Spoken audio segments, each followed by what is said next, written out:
Hello, எல்லோரும் எப்படி இருக்கிறீங்க? இன்றைக்கி சமையலுங்க, சாப்பாடு இருக்குது. இது நேற்று வச்ச தட்டாம்பயிர் குழம்பு.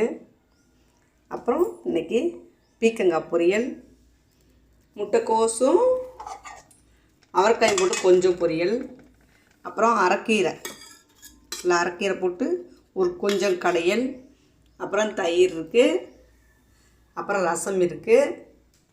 அப்புறம் எதுன்னு பார்த்தீங்களா, நெய் உருக்குனேங்க.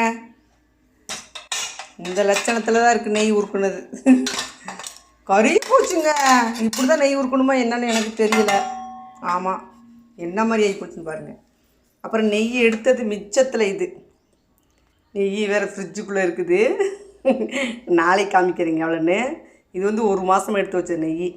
ஆமாங்க, இன்றைக்கி அவ்வளோதான் சமையல். போதுங்க.